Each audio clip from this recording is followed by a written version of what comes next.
The escape pod was dying. Lieutenant Commander Maya-chan knew this because the warning lights had stopped blinking red and had turned into a steady, angry orange. The computer had given up trying to scare her with alarms. Now it simply waited with her in the cold darkness of space. Maya floated inside the small metal box that had become her coffin. Her research vessel, the Prometheus, was gone. She had watched it break apart 3 days earlier when the engine core failed. The explosion had hurled her escape pod into the void like a stone thrown into an endless ocean. Now she drifted somewhere at the edge of known space, far from any shipping lane, far from any colony, far from Earth. The oxygen meter showed 4 hours remaining. The beacon had died on the first day. No one was coming. Maya was 34 years old. She had spent 12 of those years in space studying stars, planets, and the mysteries of the universe. She had always known she might die out here. Every space traveler accepted that truth. But she had imagined something faster. An explosion. A hull breach. Not this slow waiting in the dark. She pulled out her personal recorder. The battery was almost dead, but it still held enough power for one final message. "This is Lieutenant Commander Maya-chan of the research vessel Prometheus," she said. Her voice was calm. She had spent 3 days practicing how to sound calm. "If anyone finds this pod, please send this message to Earth, to my family, to anyone willing to listen." She paused and looked through the small window beside her. Stars filled the view. Millions of them. Billions. Every one of them a sun, perhaps surrounded by planets, perhaps even life. Yet the universe felt impossibly vast, and humanity so very small. "I am not afraid," Maya continued. "I want you to know that I'm only sad that I'll never see Earth again. I'm sad that I'll never see my mother, my sister, or my friends. I'll miss the rain, the ocean, and the feeling of wind against my face. But I am not afraid." She took a slow breath. The air already tasted thin. "I believe in humanity. I know that sounds strange coming from someone dying alone in space, but I've seen what we can do. I've seen us reach for the stars when we could have stayed safe on our little world. I've seen us choose hope over fear again and again, even when hope seemed foolish. We are not perfect. We've done terrible things to one another, but we keep trying to become better. We keep reaching. We keep hoping." A tear drifted from her eye, floating through the zero gravity like a tiny crystal. "So if you find this message, don't be sad for me. I died doing what I loved. I died believing in something greater than myself. And I hope that whoever you are, wherever you are, you believe in it too. Believe in humanity.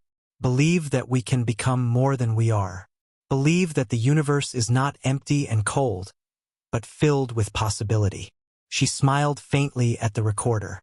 "This is Maya-chan signing off. May the stars guide you home." She turned off the recorder and closed her eyes. The cold was creeping in now. The heating system had failed hours ago. She wrapped her arms around herself and waited for the end. She never saw the light that appeared outside her window. Far away, aboard a ship larger than most human cities, an ancient being named Saranthe watched the tiny metal pod on her viewing screen. The pod was insignificant against the vastness of space, smaller than a grain of sand on a beach. Yet Saranthe could see the life sign inside. One heartbeat, one breath, one fragile flame of consciousness burning in the endless dark. Saranthe was old. She had lived for more than 12,000 Earth years. Her people, the Velarothi, possessed incredibly long lives. Over the ages they had learned many things. They had mastered travel between the stars. They had learned to reshape matter and energy itself. They had built ships capable of crossing the galaxy in days instead of centuries. But the most important lesson they had learned was the cost of violence. 10,000 years earlier, the Velarothi had nearly destroyed themselves. They had created weapons capable of cracking planets and extinguishing stars, and they had unleashed those weapons upon one another during a war that lasted 300 years. When the war finally ended, their civilization lay in ruins. Billions were dead. Their homeworld had become a burned and poisoned shell. The survivors made a promise. Never again. They would never fight again. They would never interfere with younger species. They would watch, record, and remember, but they would never act. This became known as the doctrine of silence, and it had guided the Velarothi for 10,000 years. Saranthi herself had helped write that doctrine. She remembered the ashes of her homeworld. She remembered the screams of the dying. She had sworn an oath that such horror would never happen again. But now she stared at the small pod and the dying human inside it, and for the first time in thousands of years, she felt something unfamiliar. Doubt. The human had been sending a message. Saranthi listened carefully as the universal translator converted the strange sounds into meaning. And she understood. The human knew she was dying. Yet she was not cursing the universe, begging for mercy, or crying out in fear. She was speaking about hope, about belief, about love for her species despite all its flaws and failures, simply because humanity kept trying to become better. Saranthi had watched countless civilizations rise and fall across the millennia. She had seen them build and destroy hope and despair. Most species, when faced with death, revealed their true nature. They became bitter, angry, or terrified. They blamed others for their suffering. They died with curses on their lips. This human was different. Saranthi turned toward the council. The other elders of the Velarothi worldship had gathered on the command deck, their crystalline bodies glowing with soft light. They had all heard the message, and they all knew what Saranthi was thinking. "No," said Elder Veth. His light glowed deep blue, the color of caution. "The doctrine is clear. We do not interfere. She will die." Saranthi remained silent for a moment before replying. "Countless beings die every moment across the galaxy. We cannot save them all. We cannot save any of them," Elder Veth answered firmly. "That is not our purpose. Our purpose is to watch and record." "But what are we recording?" Saranthi asked quietly. "The death of another sentient being while we stand by and do nothing?" "We record the truth," Veth replied. "And the truth is that the universe is dangerous and life is fragile. The truth is that interference leads to catastrophe." "Violence leads to catastrophe," Saranthi corrected. "Saving a life is not violence." "And what happens after we save her?" Veth demanded. "What happens when her species learns of our existence? They will want our technology, our knowledge, our power. And when we refuse to give it to them, they will try to take it. This is what always happens. This is why we hide." Saranthi looked back at the viewing screen. The human had stopped speaking. Her eyes were closed, and her life signs were fading. "What if they are different?" Saranthi asked softly. Veth released a sound that resembled a bitter laugh. "They are never different. We have watched 10,000 species rise and fall. The Kareth seemed different until they burned their own world. The Morvith seemed different until they enslaved their neighbors. The Telson seemed different until they split the atom and used it to slaughter billions of their own kind. Every species believes it is special. Every species thinks it will break the cycle. And every species eventually proves us wrong." Saranthi continued staring at the dying human. "This one is facing death alone in the cold of space," she said. "She knows there is no rescue coming. She knows she will die, and yet her final words are filled with hope and love for her species.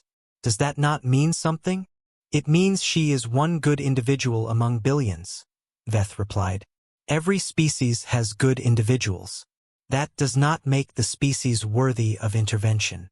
Saranthi fell silent. Around her, the crystalline forms of the other elders flickered uneasily. They knew her history well. Before the Great War, Saranthi had been a warrior. She had killed and nearly been killed countless times. She had watched her children perish in the fires that consumed their homeworld. No one among them had more reason to support the doctrine of silence. But Saranthi also carried something else. Memory. She remembered what it felt like to be young and hopeful. She remembered believing the universe held more than suffering and destruction. That feeling had died long ago, buried beneath 10,000 years of grief and regret. Yet now, while listening to this dying human speak of hope, she felt something awaken inside her. Something that had been sleeping for millennia. "I am going to save her," Saranthi said at last. The council erupted instantly. Lights flashed in colors of alarm and anger as voices overlapped in chaos. You cannot. The doctrine forbids it. You will doom us all. Saranthi raised one hand, and silence swept across the chamber. She was the eldest among them. Her authority was absolute even if she rarely chose to use it. I will take responsibility, she said calmly. If this decision brings harm upon our people, the fault will be mine alone. But I cannot watch this being die while we remain passive. I cannot record another death and call it wisdom. Her voice grew quieter. I have recorded enough deaths to fill 1,000 libraries. I am tired of recording. I want to act. And what of the consequences? Veth asked. I will accept them, whatever they may be. Without another word, Saranthi turned toward the control interface and began entering commands. The massive world ship slowly altered course, moving toward the tiny escape pod drifting through the darkness. Maya-chan woke to warmth. That alone shocked her. She had expected never to wake again. She had expected the cold silence of death, followed by whatever waited beyond it. Instead, she felt warm air against her skin and soft light glowing through her closed eyelids. Slowly, she opened her eyes. She was lying on a bed inside a room that appeared to be carved entirely from crystal. The walls shimmered with soft, shifting colors, and above her the transparent ceiling revealed an ocean of stars. Everything about the place was beautiful, strange, and utterly impossible. Am I dead? Maya whispered. No, answered a voice like distant wind chimes. You are alive. Maya turned her head. Standing beside the bed was a being unlike anything she had ever imagined.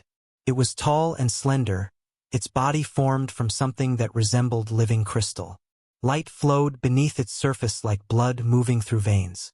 It possessed 2 arms and 2 legs like a human, but where a face should have been there was only a smooth surface shifting with colors and patterns.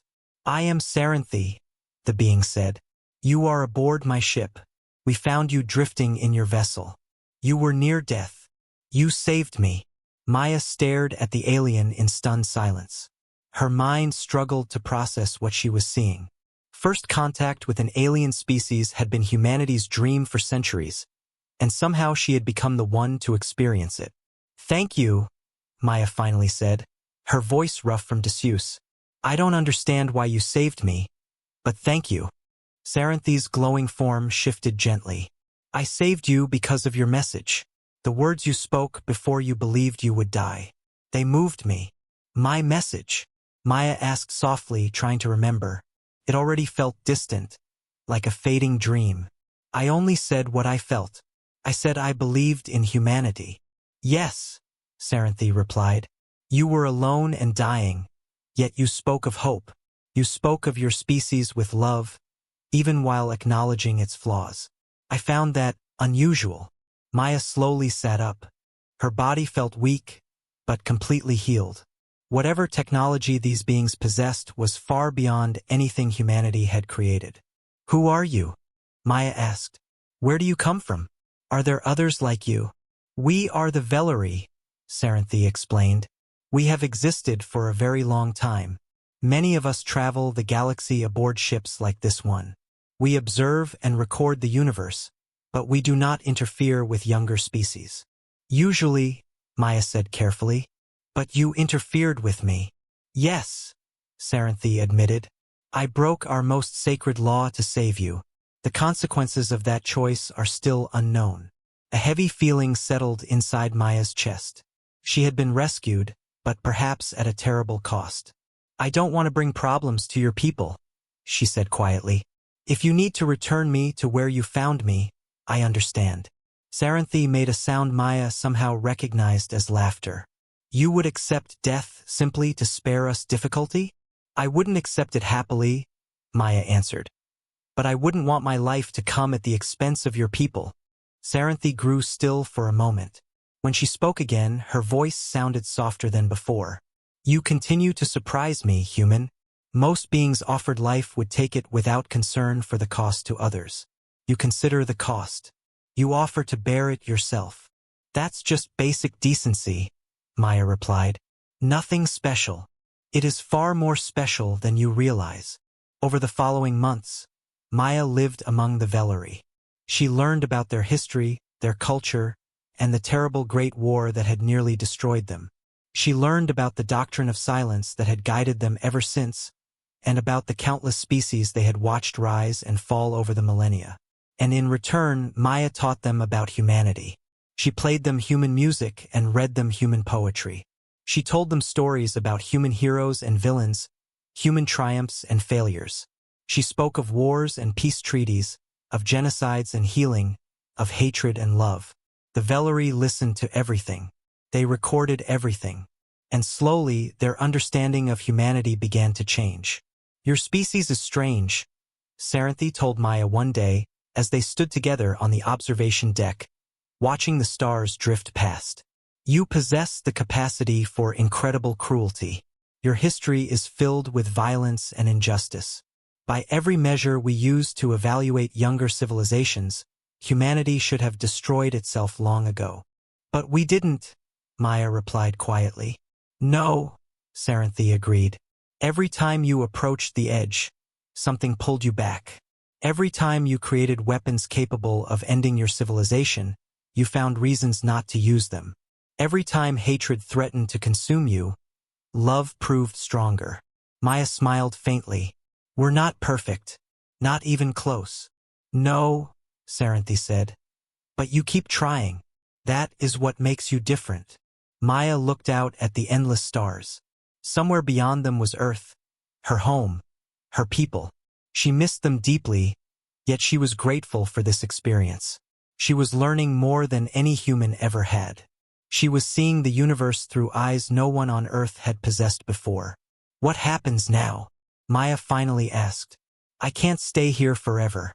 My people probably think I'm dead." "When you are strong enough, I will return you home," Saranthi answered. "I will also give you the coordinates to this region of space.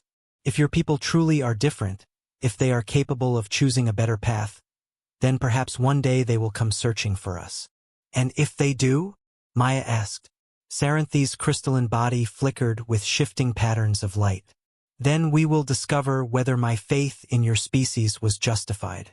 We will learn whether the doctrine of silence should remain unbroken, or whether it is finally time for the Velari to rejoin the galaxy." Maya felt the weight of those words settle heavily on her shoulders. She was only one person. How could she possibly carry the hopes of two civilizations? "I'll do my best," she said softly. "That's all I can promise." "That is all anyone can promise," Saranthi replied. "What matters is what a species chooses to do with its best intentions. I saved one human. What humanity does next will determine whether that choice was wisdom or folly." The day of Maya's departure arrived too quickly. The Velari had constructed a new ship for her, small yet incredibly advanced, capable of crossing the immense distance back to human space in only a few weeks. They had healed her completely and gifted her knowledge that human scientists would spend decades trying to understand. Saranthi came personally to see her off. "Remember what I told you," the elder said. "We will be watching, not to judge, but to see. If your species is truly different, then prove it. Not through words, but through choices. Every day, every moment, your people decide what kind of civilization they wish to become. Choose wisely." Maya stepped forward and embraced the alien being, feeling the strange warmth of living crystal against her skin. "Thank you," she whispered, "for saving my life, for believing in us." "And thank you," Saranthi replied softly, "for reminding me what hope feels like." Maya climbed into her ship and departed from the world ship. As she traveled toward Earth, she carried the burden of an impossible trust. One ancient being had broken 10,000 years of sacred law to save her. One choice had already been made. Now it was humanity's turn to choose. Maya Chen's return to Earth became the greatest news story in human history. Her ship appeared at the edge of the solar system on a Tuesday morning, broadcasting identification codes that had been declared lost 3 years earlier. Within hours, the entire world watched as her small, alien-built vessel descended through Earth's atmosphere and landed outside the United Nations headquarters in New York. She stepped out of the ship before a crowd of thousands. Cameras from every nation focused on her. Microphones captured every breath. The entire world waited in silence for her to speak. "My name is Maya-chan," she began. "3 years ago, I was lost in space. I was dying, and something saved me. Something ancient, powerful, and kind." She paused before continuing. "They call themselves the Vellery, and they want to know if humanity is worth believing in." The silence that followed was absolute. Then the questions began. For the next 6 months, Maya traveled across the world telling her story. She spoke to governments and scientists, religious leaders, and ordinary citizens. She revealed the technology the Vellery had entrusted to her, technologies capable of solving problems humanity had struggled with for centuries.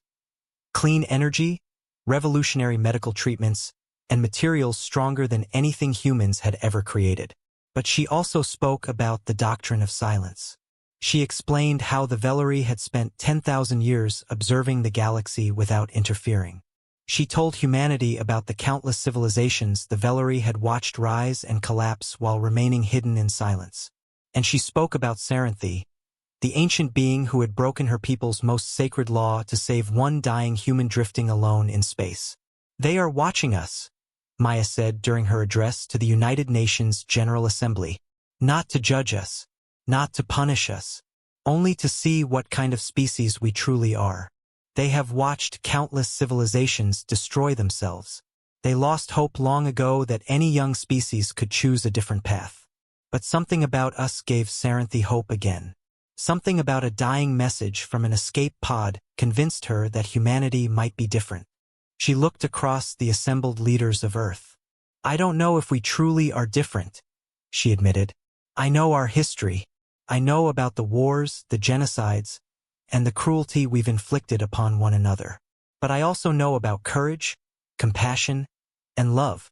I know that every time we stood at the edge of destruction, we somehow found a way to step back. And I know that we are still here, still reaching for the stars, still hoping for something better." She raised a small crystal glowing with light from within. It was Saranthi's final gift to her, a beacon that could guide humanity back to the Vellery. "They gave us coordinates," Maya said. "They told us that if we are truly different, we should come find them. This is their invitation. What we choose to do with it will define our species." The world debated endlessly. Inside government buildings and military headquarters, leaders argued over the implications of Maya's discovery. Some saw opportunity. An alliance with an ancient and powerful species could protect humanity from unknown threats. Access to Vellery technology could end energy shortages, cure diseases, and open the galaxy to human expansion. Others saw danger. How could humanity trust beings they barely understood? What if the Vellery were deceiving them? What if humanity became nothing more than an experiment, a servant race, or a threat to be eliminated? The universe was vast and unknown, and trust seemed dangerously naive. Military strategists discussed defensive scenarios. Intelligence agencies analyzed the alien technology Maya had brought home. Corporations calculated profits and losses. Politicians measured public opinion and counted votes. But something else was happening as well. Something no government had expected. Ordinary people began talking about Saranthi's choice. They spoke about an ancient being who had broken the most sacred law of her civilization simply to save a stranger. They talked about what that act meant and what humanity's response should mean in return. A teacher in Brazil told her students about the Vellery and asked them a simple question. What kind of species should humanity become? The students wrote essays, painted murals, composed songs, and created art about hope, trust, and the responsibility of being believed in. One student, a young girl named Isabella, wrote a poem that spread across the internet like wildfire. She was dying in the darkness, cold and alone among the stars. A stranger saw her light and chose to break the ancient night. Now the question falls to us. What kind of species will we become when someone believes in us? The poem was translated into every language on Earth. It appeared on walls, in songs, and across city streets. It became a symbol of something larger than governments, corporations, or politics could control. Religious leaders spoke about the meaning of Saranthi's choice. Some called it a sign from God, a test of humanity's worthiness. Others saw it as a challenge from the universe itself, a chance to prove that intelligent beings could rise above their worst instincts. Debates erupted across the world about theology, philosophy, and humanity's future. But beneath every argument lay a single question: what should humanity do now? Scientists studied the technology Maya had brought back from the Vellery. They published research papers, held conferences, and argued endlessly over the implications. The clean energy systems alone could transform civilization. The medical knowledge could extend human lifespans and cure diseases that had plagued humanity for thousands of years. But every breakthrough carried the same unspoken question: are we ready for this? Do we deserve it? Over time, a movement began to emerge. It had no official leader and no formal organization. It was made up of millions of ordinary people across the world who felt something changing inside themselves. They called themselves the Worthy, though they never claimed humanity had already earned that title. They only believed humanity should try to become worthy. The Worthy did not organize protests or demand political power. They did not riot or make grand declarations. Instead, they focused on small choices in everyday life. They treated strangers with kindness. They helped their neighbors. They chose compassion over anger and hope over fear. They believed that enough small choices, made by enough people, could shape humanity into something better. Something worthy of Saranthi's sacrifice. Maya watched all of it unfold with equal parts hope and unease. She had become a symbol, something she had never wanted to be. People called her the bridge, the woman who had connected humanity to the stars. They looked to her for wisdom and guidance, as though she possessed answers no one else could find. But Maya was only a scientist. She had no special wisdom. She had simply been in the wrong place at the wrong time, or perhaps the right place at exactly the right moment. She had spoken honestly from her heart, and somehow those words had changed history. Yet she still did not know what humanity should do next any more than anyone else did. Years passed. The debates continued. Governments could not agree on how to respond to the Vellery invitation. Some nations wanted to launch expeditions immediately. Others wanted more time to study and prepare. A few wanted to ignore the invitation entirely and pretend nothing had changed. Maya grew older. The excitement surrounding her return slowly faded into the background noise of history. New crises demanded humanity's attention. Wars, famines, disasters, and political conflicts filled the news cycle. The question of the Vellery became just another issue debated by experts and mostly ignored by ordinary people struggling with immediate problems closer to home. But the worthy movement continued to spread quietly through human civilization, like roots growing beneath the soil. It was not a religion or a political ideology. It was simply a philosophy built around one idea: every choice matters. Every act of kindness or cruelty shapes what humanity becomes. And somewhere among the stars, someone is watching to see what humanity chooses. Maya Chun was 73 years old when the sky filled with ships. She was in her garden in Northern California, tending to the roses her mother had planted decades earlier. Her mother was gone now, and so was her sister. Maya had never married and never had children. Her entire life had been consumed by the burden of being the bridge, a role she had never asked for and could never escape. Her communication device sounded with an emergency alert. Maya looked up toward the sky and saw darkness spreading across the blue horizon. Ships, thousands of them, more than she could count. The invasion fleet belonged to a species known as the Keth Dominion. They had crossed the galaxy, conquering and consuming every civilization in their path. 17 species had fallen before them over the last 1,000 years. Now they had arrived at Earth.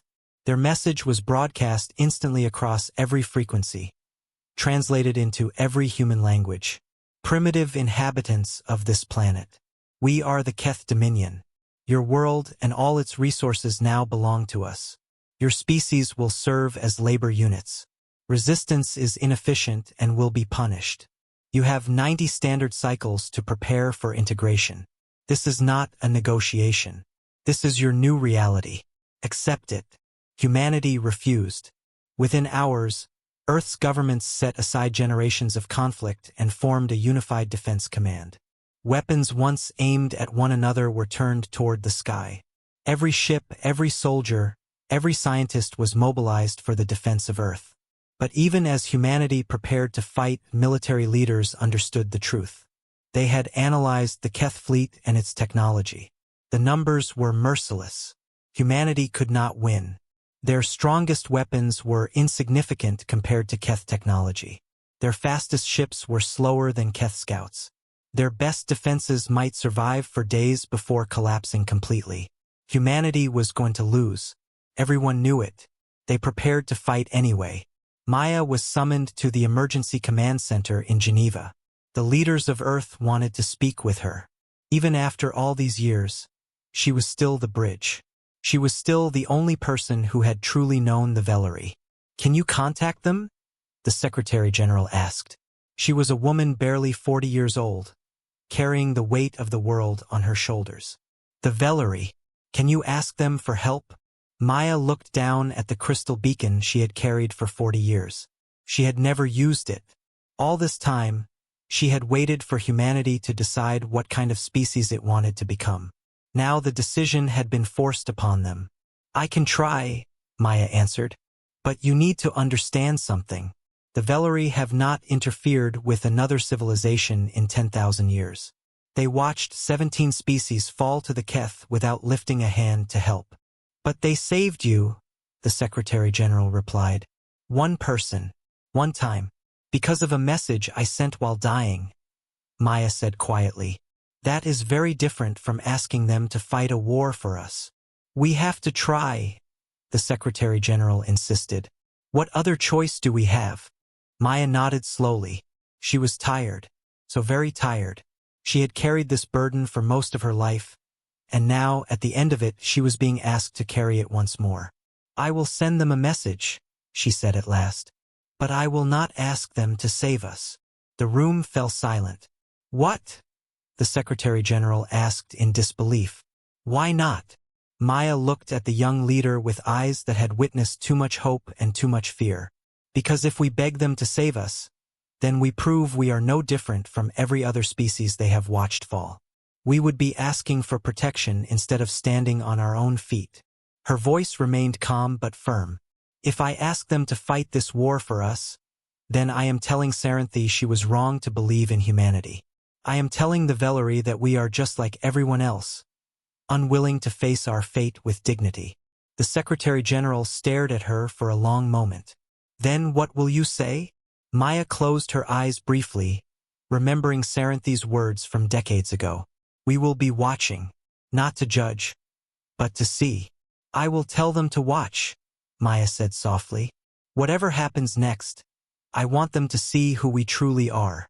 She activated the crystal beacon. The message she composed took only a few minutes. "This is Maya-chan. You saved me once. I am not asking you to save us again. I know you have watched civilizations fall before. I know why you chose silence, and I do not blame you for it." She paused, gathering her thoughts carefully. "But I am asking you to watch what we do next. We are facing an enemy we cannot defeat. In 90 days they will either destroy us or enslave us. We know we cannot win." Another pause. "We are going to fight anyway." Her voice grew quieter. "I do not know what humanity will become in these next 90 days. I do not know if we will be brave or cowardly, united or divided, compassionate or cruel. I only know that whatever we choose, it will reveal who we truly are." She looked down at the glowing beacon in her hands. "So please watch. Whatever happens, watch. And when it is over, remember us. Remember that we tried." She ended the transmission. 3 days later, Maya-chan died peacefully in her sleep. She never learned whether the Vellery received her message. She never saw what became of humanity. She died believing in her species just as she had believed in it all those years earlier while drifting alone in that dying escape pod. But her message crossed the vast darkness between the stars. And aboard a world ship older than human civilization itself, it was heard. An ancient being named Saranthe listened to Maya's final words, and she began to watch. On Earth, humanity prepared for the end. Weapons were built, defenses were raised, soldiers were trained, and ships were launched as the clock counted down toward zero. But something else happened too. Something no one had planned and no one could explain. People started becoming kinder to each other. It began with small things.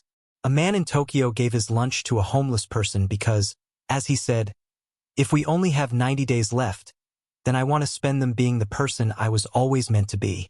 A woman in Cairo forgave her sister for a betrayal that had divided their family for 20 years. A child in Buenos Aires wrote a letter to a pen pal he had never met, saying, "I hope you survive. I hope we all survive. But if we don't, I want you to know that you were my friend." The small acts grew into something greater. Enemies made peace. Old hatreds were set aside. Resources that had once been hoarded were shared freely.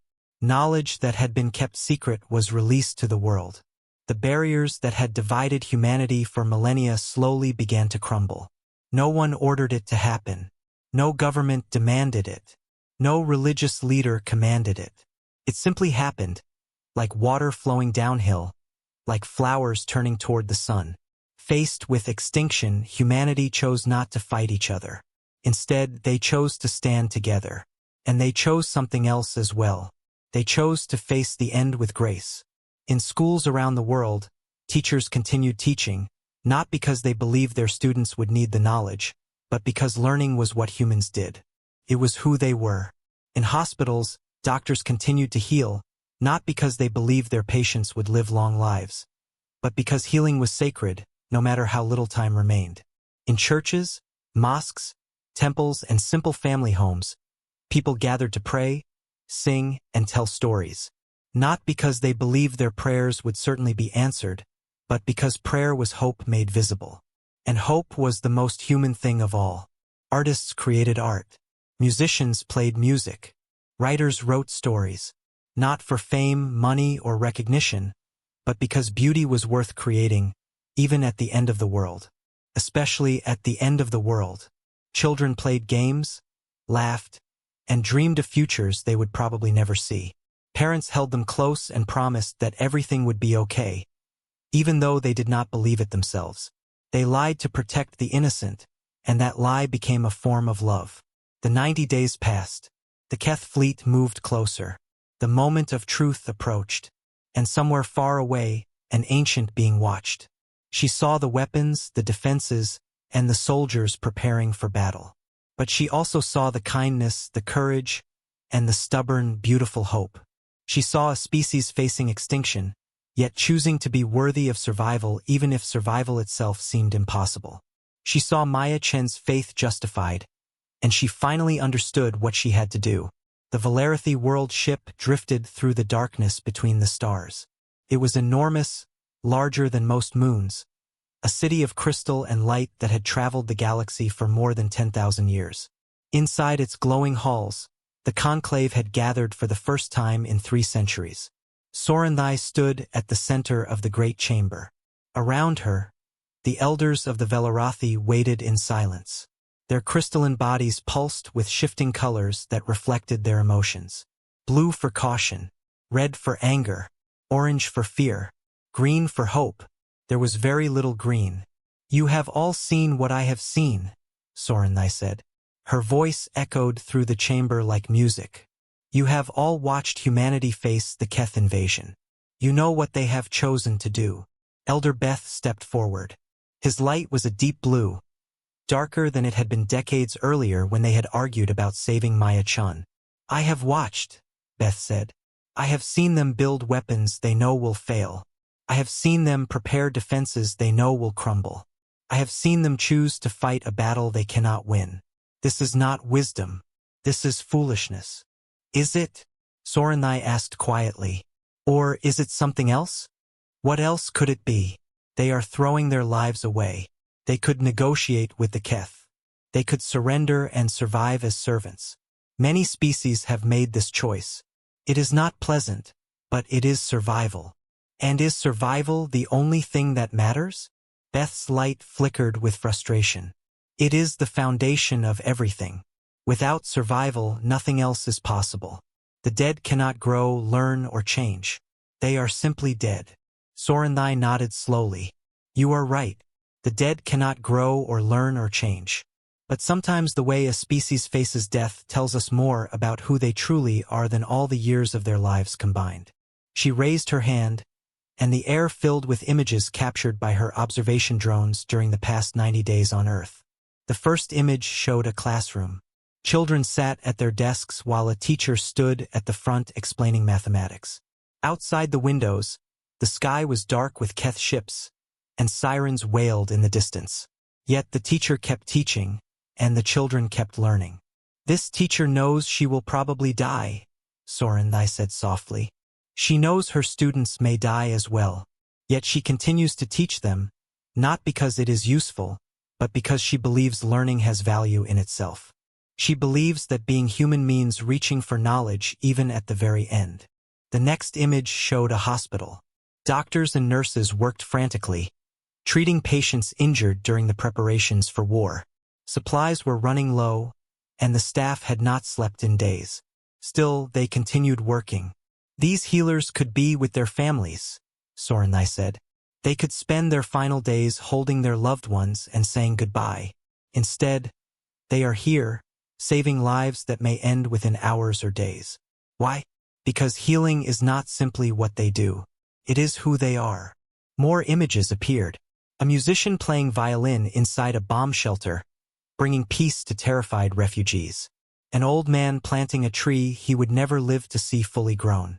Two former enemies shaking hands and apologizing for decades of hatred. A child giving her last piece of bread to a younger child because, as she said, "You're smaller than me and little people need to eat." The elders watched in silence. Slowly, some of their lights began to change. Blue faded into green. I have watched many species face extinction, Sorenthai continued. The Karath, the Morvith, the Telson. All of them fell to disasters, whether natural or self-inflicted. And when they faced the end, they revealed their true nature. The Karath turned on each other, fighting over scraps while their world burned. The Morvith collapsed into despair, surrendering before the end even arrived. The Telson blamed one another, spending their final days in bitterness instead of comfort. She gestured toward the images still floating in the chamber. But humanity is different. Yes, they are fighting. Yes, they are afraid. Yet they are also being kind. They are forgiving old enemies, caring for strangers, creating beauty, pursuing knowledge, loving each other with a fierce and desperate intensity that takes my breath away. Beth spoke again, his voice quieter now. One species in 10,000. One exception to the rule. Does this justify breaking the doctrine that has kept us safe for millennia? Safe.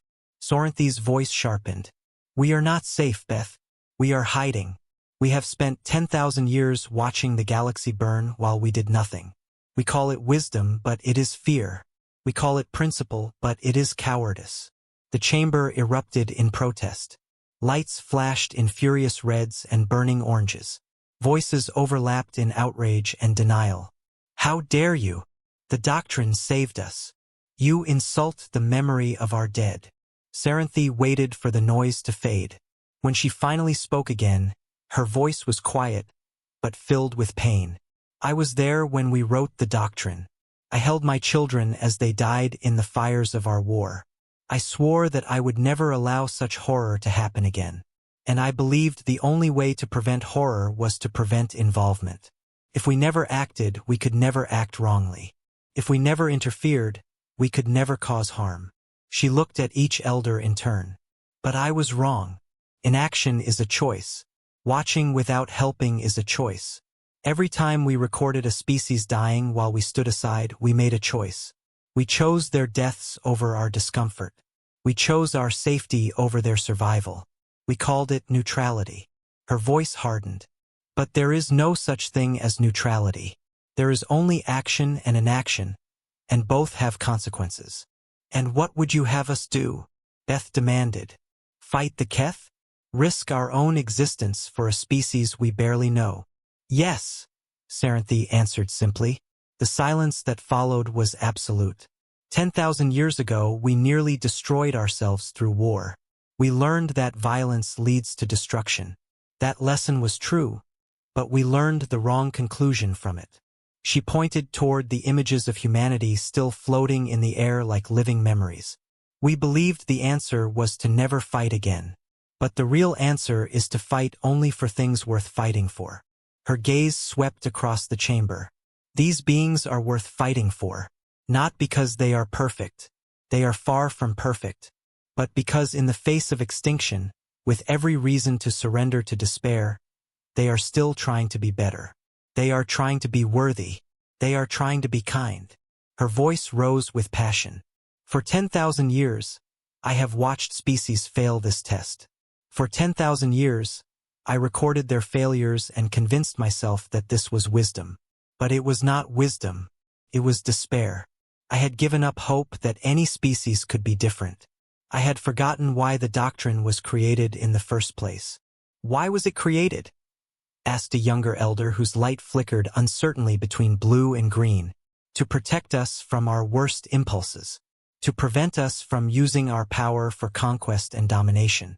But it was never meant to stop us from using our power for good. It was never meant to turn us into silent observers while the galaxy suffered. Her eyes moved to the image of the teacher still standing in the classroom as the world ended around her. We were not meant to become gods who watch without caring. We were meant to become wise beings who understand when to act and when to refrain. She paused. The doctrine was meant to be a shield against evil. We turned it into an excuse for apathy. And I am done with apathy. I am done with watching. I am done recording the deaths of innocence while telling myself it is not my concern. Beth stepped closer to her.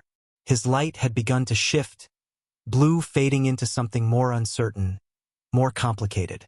And if we intervene and it goes wrong? What if the humans prove no different from the others? What if they use our technology to conquer? What if they eventually turn on us like every species before them? Then at least we will have tried, Saranthe replied. We will have reached out in hope instead of retreating in fear. We will have chosen to believe in the possibility of goodness, even if that belief is someday proven wrong. She placed a hand over her chest. And that choice, that act of faith, will still mean something. It will mean that we are still capable of hope. It will mean that the Vellery have not completely forgotten what it means to be alive. She raised her hand again, and the images changed. Earth appeared from space, a blue and green jewel surrounded by the dark shapes of Keth warships. So small, so fragile, so beautiful. I saved one human 40 years ago, Saranthe said softly. I broke the doctrine because something in her message touched my heart. I did not know whether I was right or wrong. I only knew that I could not watch her die without trying to help. She turned to face the conclave fully. That human is dead now. She died 3 days ago after sending me a message asking me to watch what her species would do in its final days. Her voice trembled slightly. She did not ask me to save them. She only asked me to see them, to remember them, to witness their struggle, whatever form it took. Emotion cracked through her composure. And I have seen them. I have seen them choose kindness over cruelty, hope over despair, love over hate. I have seen them face extinction with grace. And I cannot watch them die without trying to help. Not again. Not anymore. She straightened to her full height, her crystal body blazing with brilliant light. I am going to Earth. I am going to fight the Keth. I am going to break the doctrine in the most complete way possible. She looked around the chamber. Any of you who wish to join me may do so. Any who wish to remain here and continue watching may do that as well. I will force no one to act against their conscience. But my conscience demands that I act. She began walking toward the chamber exit. Saranthe. Beth's voice stopped her. She turned back toward him. The old elder's light had changed completely. It now glowed a deep, vibrant green. I am tired of watching too, he said quietly. I have been tired of it for far longer than I wish to admit. He stepped forward beside her. You are right. The doctrine was never meant to make us cowards. It was meant to make us wise. And the wisest choice I can imagine is standing beside those who choose hope instead of despair. He bowed his head slightly. I will come with you. One by one, the other elders made their decision. Some remained where they stood, their lights flickering with doubt and fear, but most moved to stand beside Saranthi and Beth. Dozens of ancient beings, each older than human civilization itself, chose to break their most sacred law for a species they barely knew. By the time Saranthi reached the chamber exit, nearly 3/4 of the conclave stood behind her. Set course for Earth, she commanded. Maximum speed. Prepare our weapons. The world ship began to move. Stars streaked past its crystal walls as space folded around it, allowing it to cross distances that would have taken human ships centuries in only a few days. On Earth, the 90 days had almost ended. The Keth ultimatum would expire within hours. Their invasion fleet had already surrounded the planet like a cage made of metal and death. Human forces prepared to fight, even knowing they could not win. In cities across the world, people gathered to watch the final hours pass. Some prayed, some sang, some simply held one another and waited. A little girl in Mumbai looked up at her mother and asked softly, "Are we going to die?" Her mother held her close. For a moment she considered lying, but she had promised herself that if the end came, she would face it honestly. "I don't know, little one," she whispered. "Maybe. But whatever happens, I want you to know that I love you, and I am proud of who we are. We fought. We tried. We chose courage instead of fear. And that matters even if we lose." The little girl frowned. "Why does it matter if we lose?" "Because who we are is not decided by whether we win or lose," her mother answered. "It is decided by the choices we make. We chose kindness. We chose hope. We chose to fight for our world instead of giving up. Those choices are beautiful, and nothing can take them away from us." The little girl thought about that for a moment, then smiled faintly. "I still hope we win, though." Her mother laughed through tears. "Me too, little one. Me too." Far above them, the Keth fleet moved into attack formation. The final battle was about to begin, and then, between one breath and the next, the sky changed. A light appeared, not the harsh light of Keth weapons, but a soft golden radiance that seemed to come from everywhere at once. The darkness of the invasion fleet was pushed back by brilliance. The Vellery world ship emerged from folded space like a sun rising at midnight.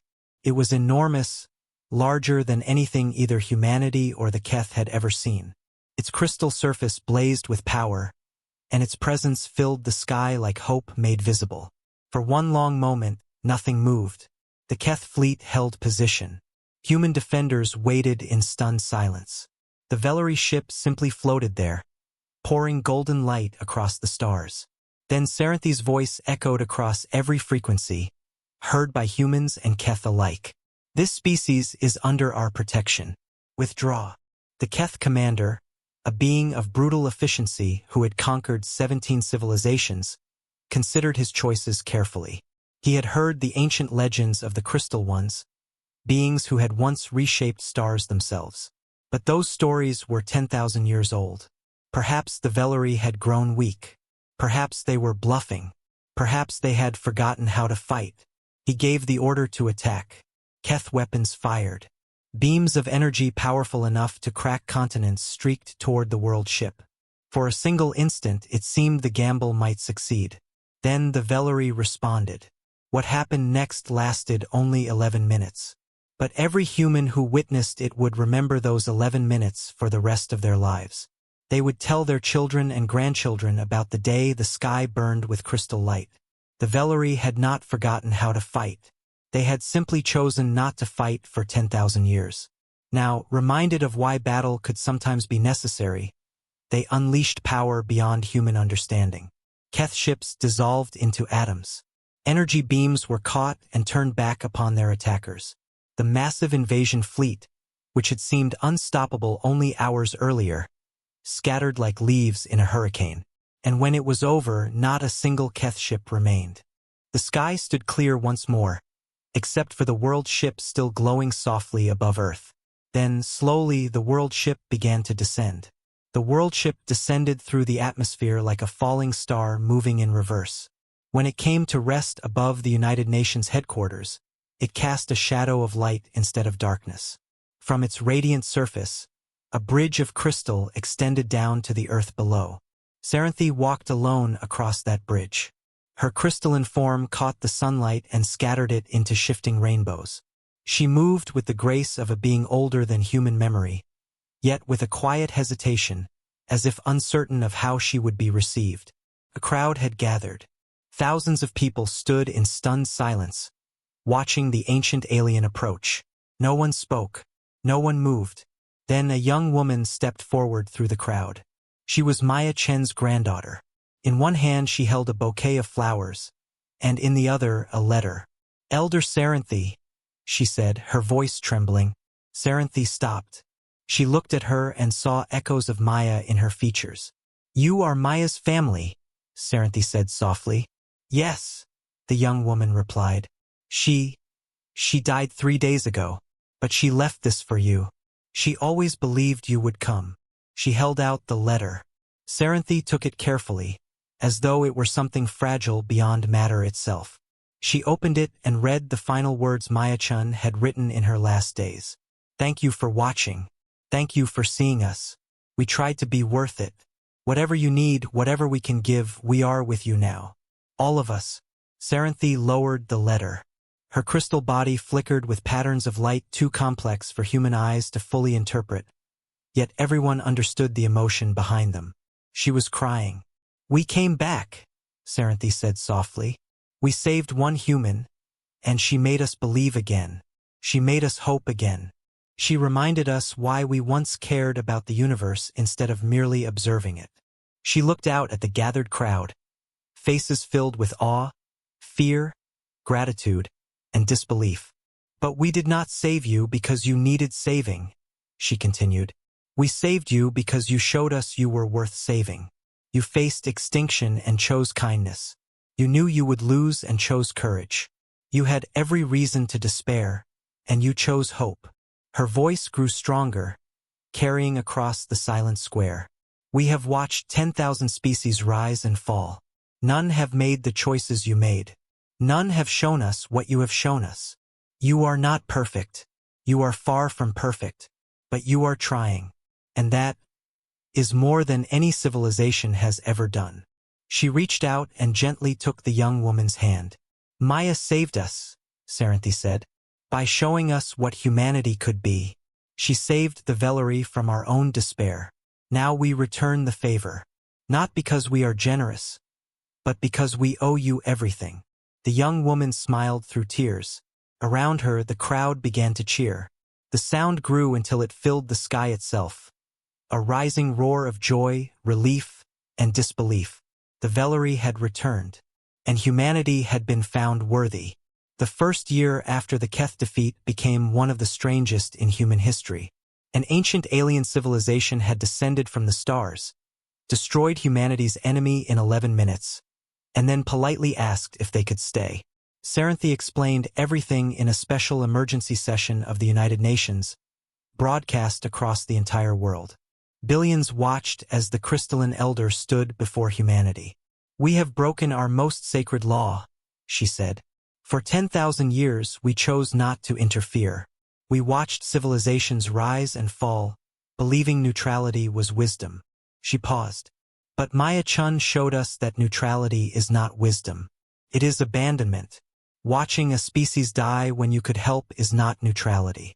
It is cowardice." World leaders listened in stunned silence. "We do not ask for tribute or obedience," Saranthi continued. "We do not want your resources or control. We want partnership." The Secretary General finally spoke. "What does that mean?" "It means we learn from you, and you learn from us. It means we grow together. For 10,000 years we were frozen in fear. You showed us another path." Her light shifted softly. "You showed us that action is not violence, and hope is not foolishness. We want to believe in the universe again." The partnership began cautiously. Fear lingered on both sides. Humans feared control. The Vellery feared disappointment. But slowly, trust began to grow. Technology was shared not as control but as understanding. Human scientists worked alongside Vellery researchers in floating laboratories above Earth. They learned energy systems that could power civilizations for centuries, materials that could withstand stars, medicine that could erase ancient diseases. But learning flowed both ways. The Vellery, after 10,000 years of observation, had forgotten how to create. Humans reminded them. A young artist, Thomas Rivera, was invited aboard the worldship. He studied their crystalline architecture and light-based art. Then he created something entirely new, a sculpture blending human materials with Vellery light, forming something both solid and fluid, still and moving at once. The Vellery were silent when they saw it. They had not witnessed original creation in millennia. "You are strange beings," Saranthi told him. "You live briefly, yet create as if time has no meaning." Thomas smiled. "Maybe that's why we create. We don't have forever, so we try to make something that does." Saranthi herself began to create again. For the first time in over 1,000 years, she shaped light and crystal into form. Her first work was imperfect, a small figure of a human hand reaching toward the stars. She kept it anyway. Across the worldship, others followed. Music returned. Art returned. Poetry returned. A civilization once defined by observation rediscovered expression. And on Earth, humanity changed too. The worthy movement evolved from survival into purpose. People began to see kindness not as coincidence, but as contribution to something larger. Cooperation replaced competition in many systems. Not perfectly, not instantly, but steadily. Humanity was growing not into perfection but into awareness. 5 years later, the first joint expedition launched. A crew of humans and Vellery set out into deep space aboard a shared vessel. Their mission was simple: explore and find others. They did. The Telrin were the first, a frightened species that had hidden for centuries, believing the universe was only danger and darkness. "You are the ones the crystal ones saved?" they asked, trembling. "Yes," the human captain replied. "And now we are here to do the same for you." The Telrin wept in disbelief. They had never believed kindness could scale beyond myth. "You are not alone anymore," the captain said. "None of us are." And for the first time in their history, the Telrin believed it. Species that had hidden for centuries began to emerge. They came to Earth in the worldship seeking the safety and partnership that the Human-Vellery Alliance offered. Not all of them were peaceful. Some had spent so long hiding that they had become paranoid and suspicious. Some had developed their own traditions of violence that they were reluctant to abandon. The Alliance had to learn how to deal with difficult members, how to set boundaries without abandoning hope. But the core remained strong. Humans worked together to welcome each new species, to help them heal from their centuries of fear, to show them that the universe could be different. 10 years after the Keth defeat, the Alliance faced its first real test. A species called the Vrath had been part of the Alliance for 2 years. They were powerful beings, nearly as advanced as the Vellery themselves, but they had never truly accepted the Alliance's principles of cooperation and kindness. They had joined for protection, not for partnership. When a rich asteroid belt was discovered between Vrath and human territory, the Vrath decided to take it by force. They moved their fleet into the belt and declared it theirs, regardless of the Alliance's rules about shared resources. The crisis divided the Alliance. Some species wanted to punish the Vrath harshly to show that breaking the rules had consequences. Others wanted to negotiate to find a compromise that would keep the Alliance together. Still others wanted to expel the Vrath entirely to show that the Alliance was only for those who truly believed in its principles. Saranthi called an emergency meeting of the Alliance Council. Representatives from 17 species gathered in the Great Hall of the Worldship, their voices raised in argument. "The Vrath have betrayed us," shouted the Tellan ambassador, his small body quaking with anger. "They have shown that they never truly joined us. They were only using us for protection. Now that they feel strong enough, they return to their old ways. But if we punish them, we become like them," argued the Mora representative, a tall being with skin like flowing water. "We become just another empire that uses force to get what it wants." That is not who we are. Who we are is defined by our choices, Captain Okonkwo said. She was older now, her hair gray, but her eyes still burned with the same fire she had brought to the first expedition. The question is not what the Wrath did. The question is what we do in response. What do you suggest? Saranthi asked. Okonkwo stood and faced the council. I suggest we remember why we formed this alliance in the first place. It was not to create another empire. It was not to enforce rules through punishment. It was to offer hope, to show the galaxy that there is another way, to prove that cooperation is stronger than competition. She turned to the Wrath representative, a silent figure in the corner who had said nothing during the debate. The Wrath are afraid. They have been afraid for a long time. They joined us because they wanted protection, and that is not wrong. Protection is a good reason to join. But they never learned to believe in the alliance's deeper purpose. They never learned to hope. She walked toward the Wrath representative. I do not blame you for what your people did. I understand the fear that drove them, but I also believe that fear does not have to be the end of the story. You can choose differently. You can learn to hope. The Wrath representative finally spoke. His voice was deep and rough, like stones grinding together. You think hope is so easy? You think we can just choose to believe after centuries of struggle and loss? Your species had one crisis. One. We have faced dozens.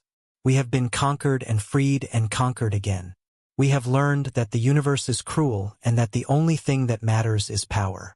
And yet you are here, Okonkwo said. You joined the alliance. Some part of you wanted to believe that things could be different. Some part of you hoped. The Wrath was silent. The asteroid belt is not worth destroying what we have built, Okonkwo continued. If your people need the resources, we will help you find other sources. If they need security, we will provide it. But we will not give up on you. We will not expel you from the alliance because you made a mistake. That is not who we are. And if we refuse? The Wrath asked. Okonkwo smiled sadly. Then you will face the consequences of that choice. Not punishment for the sake of punishment, but the natural result of choosing isolation over partnership. You will lose access to shared technology. You will lose the protection of the alliance. You will be alone again, just like you were before. She held out her hand. Or you can choose differently. You can admit that your people acted out of fear and commit to learning a better way. You can stay part of this family, not as servants or subjects, but as partners. The choice is yours.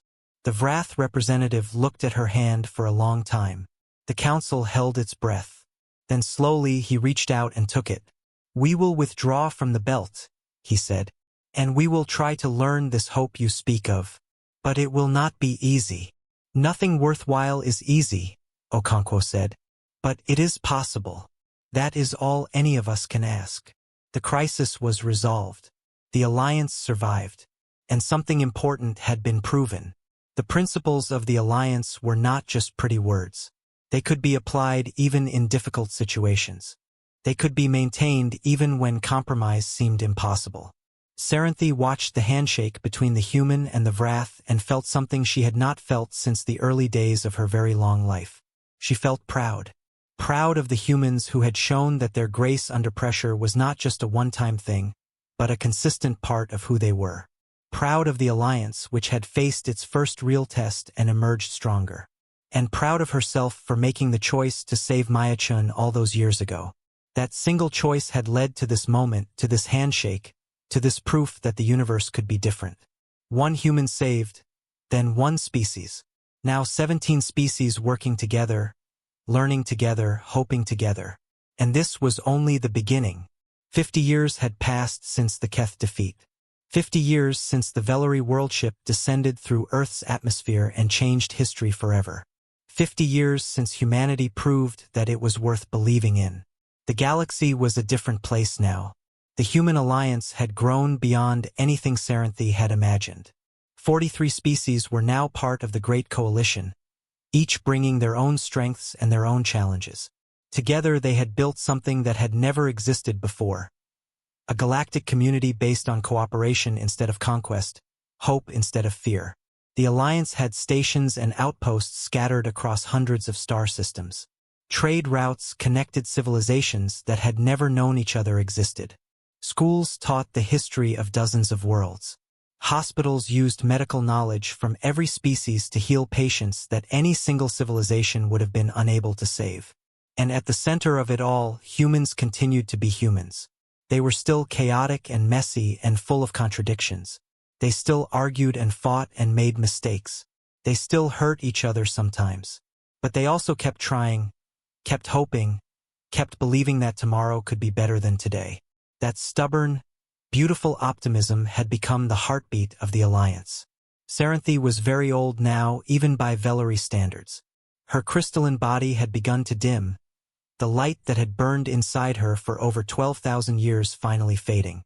She knew her time was coming to an end. She had made peace with that truth.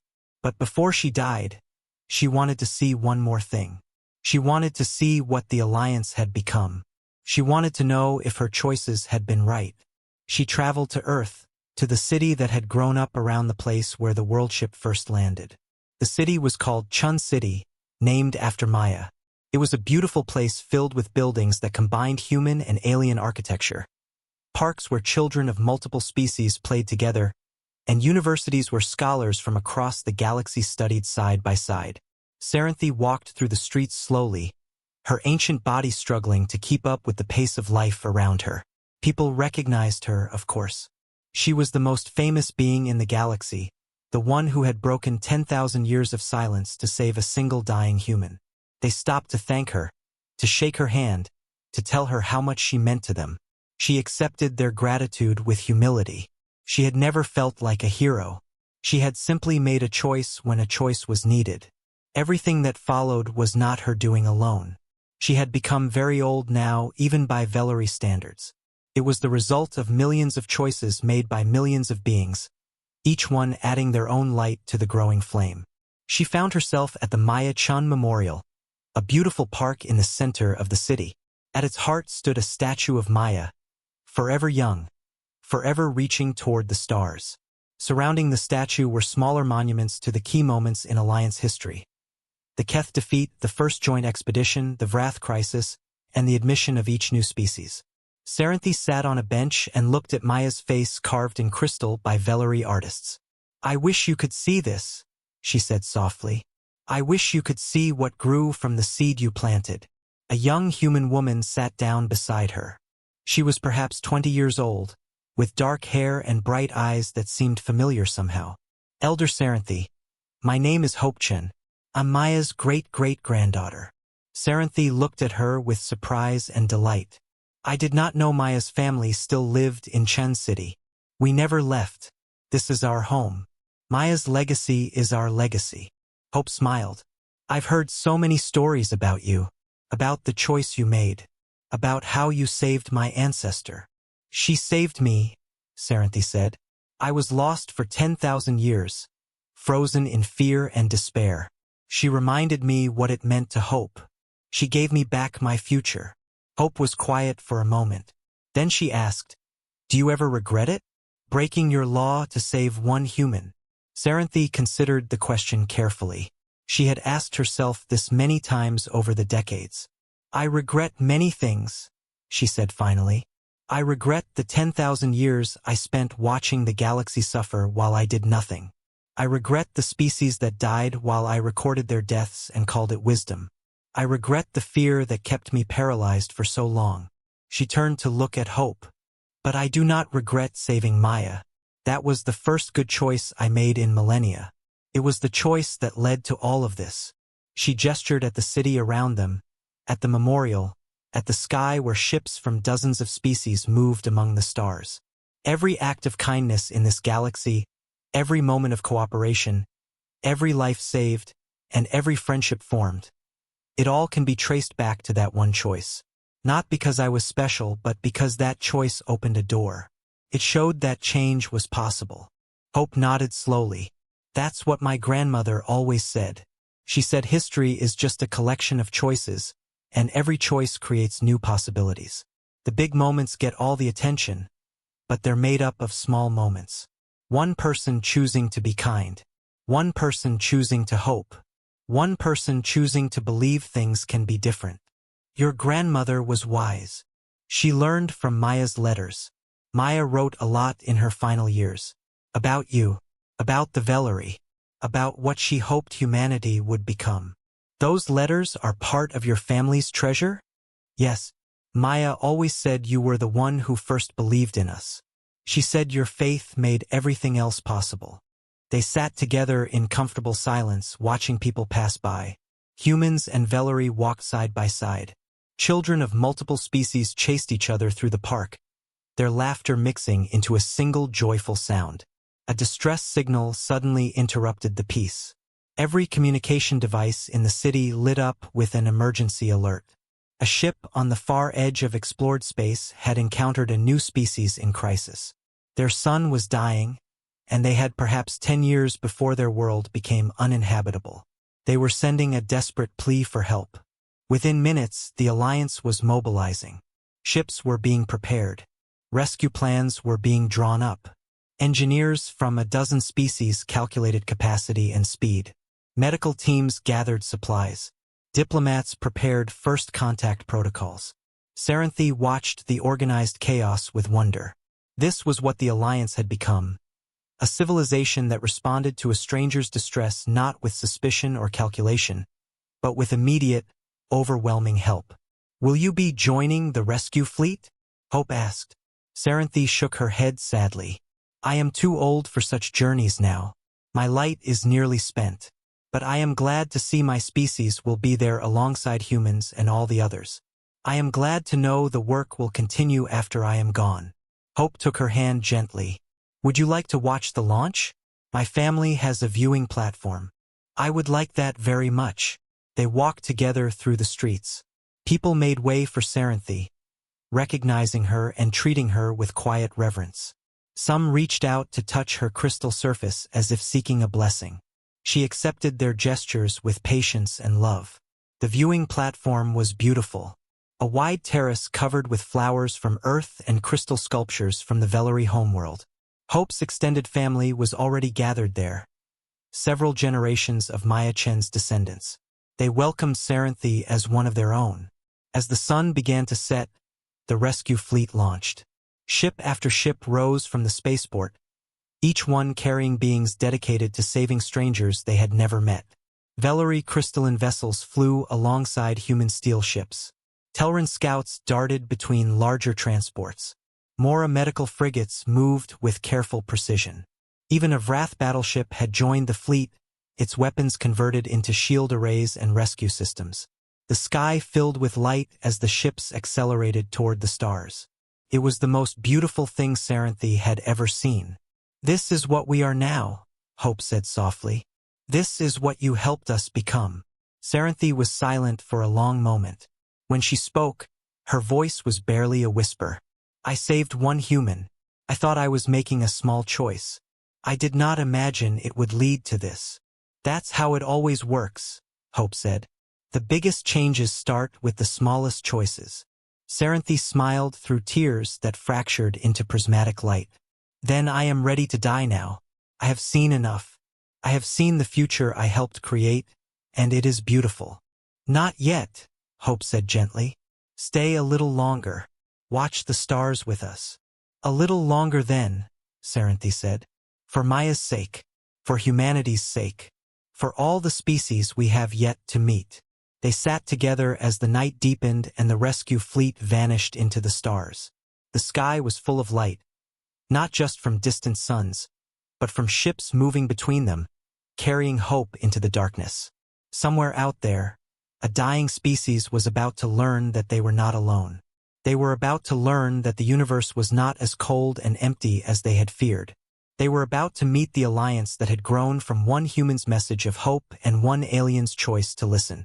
And somewhere in that alliance, the legacy of Maya-chan and Saranthi lived on, not in monuments or history books, but in the daily choices of billions of beings who had learned that kindness matters, that hope is not foolish, and that even the smallest choice can change the universe. Saranthi closed her eyes and let the peace wash over her. Her light was fading, but it was not disappearing. It was spreading, diffusing, becoming part of the greater light that filled the galaxy. She was not dying. She was becoming part of something larger than herself. Her last thoughts were of Maya floating in that cold escape pod so many decades ago, speaking words of hope into the darkness. I believe in humanity. And now, because of that belief, humanity believed in itself. The Vellery believed in humanity. And 43 species believed in each other. The universe was no longer dark and cold and lonely. It was full of light. It was full of hope. It was full of choices, each one creating new possibilities, each one adding to the great tapestry of existence. Serenthi had saved one human. Humanity had made a different choice. And together they had saved the galaxy. But more importantly, they had saved each other. They had reminded each other what it meant to be alive, to hope, to believe in something greater than yourself. That was the real gift. That was the real victory. And it would continue, long after Serenthi's light faded into the crystal of the universe. Long after humanity spread to 1,000 worlds. Long after the Alliance welcomed its 100th species, its 1,000th, its 10,000th. The light would continue. The hope would continue. The choices would continue forever. As long as there were beings in the universe who remembered what Maya-chan had taught them all.